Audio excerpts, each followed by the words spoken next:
Hi, this is Paul Hodson, co-director for the Convention of States in Texas. I'm going to walk you through really quickly the Texas Legislature online tool. Right now you can see that it's defaulting to the 84th Legislature, which was the 2015 version. We're going to be looking at the 2017 version, the 85th Legislature, which we now have bills filed. We're going to take a look at a couple of things. What I want to do is show you first the option that you need to be able to log in. And so in the top right corner here, there's the option to log in. I'm going to select that. It brings up a screen in which if you've already got your information entered in, it may default it and come up. It's also got an option to add a new user. I'm going to click that right now so you can see what it's going to look like when you come in as a new user. It's going to ask you for an email address. It's then going to give you an option for a security question, so you can pull one of those security questions down, give an answer to that question, and then type in a password and retype that password between 6 and 15 characters. For some of the things you're going to want to be able to do here in the system, you're going to want an account, so I encourage you to go ahead and set that up. I'm going to go back and select Home, and then I'm going to log in myself. So once you've done this, and I'm going to hit Remember Me and then Submit. And the next time I come in and remember me, it should remember that I'm still logged in. So we have an option up in this window here in Search Legislation. You can actually search the archives for many years, all the way down to the year 1989, in the 71st legislative session in 1989. You can search for any bill that was worked during that time. We, of course, are in the 85th session now, even though nothing has happened as far as actual work besides filing of bills, but we have bills out there, so we can do that. You can search by a bill number. You could also search by constitutional or a convention if you wanted to search for a phrase.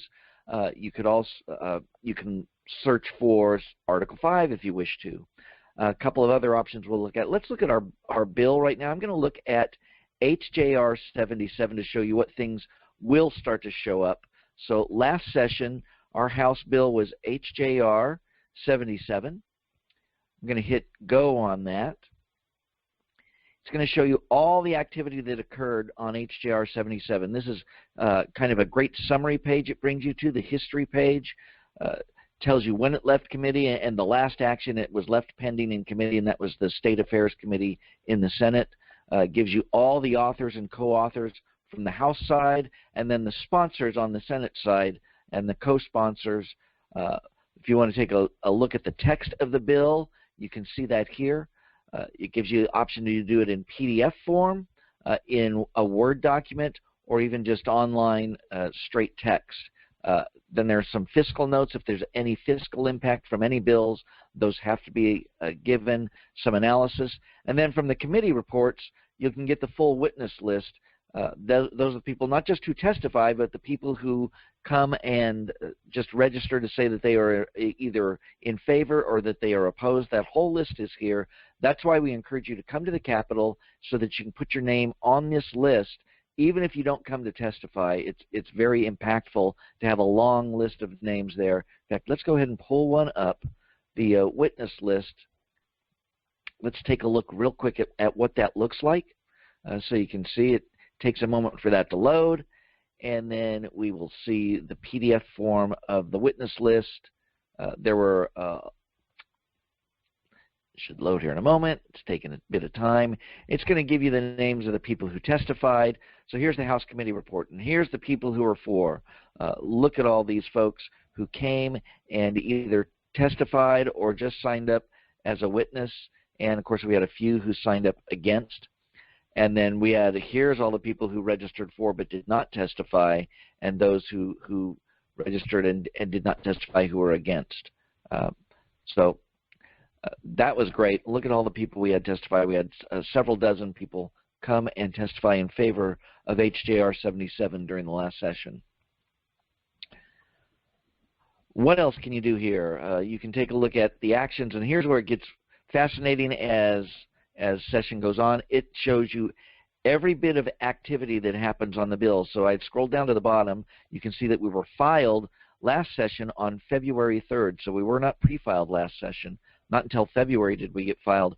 read in the first time in March 3rd, referred to the committee. You can look as you take your way, move your way on up the screen. You see that we got out of the committee, went to the floor on May 14th. You can see all the attempts to amend our resolution. All of them were either withdrawn or failed, because obviously on a resolution, if it gets an amendment, it actually in effect kills the resolution because it will not aggregate with any of the rest of the states. So this is a great way to track the history. We'll take a look at our new bills for this session in a moment. You'll see that there's pretty much nothing there. Companion bill, that just shows us here's the companion bill last session. On the Senate side, it was SJR 63, filed by our good friend Senator Perry from SD 28. You can get a summary of the amendments that were offered, and then of course either failed or were withdrawn. Here's a list of the authors. Our primary author in the House, our joint authors, co-authors, and the date that they signed on. So this is some great research you can do for your representative if they're out there.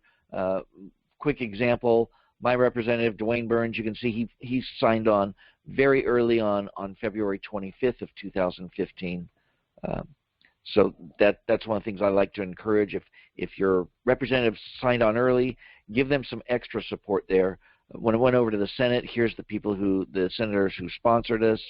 Some quick summaries there in the captions, and then the stages of the bill. This is just kind of a graphic view of where the bill is. Green means it passed a stage.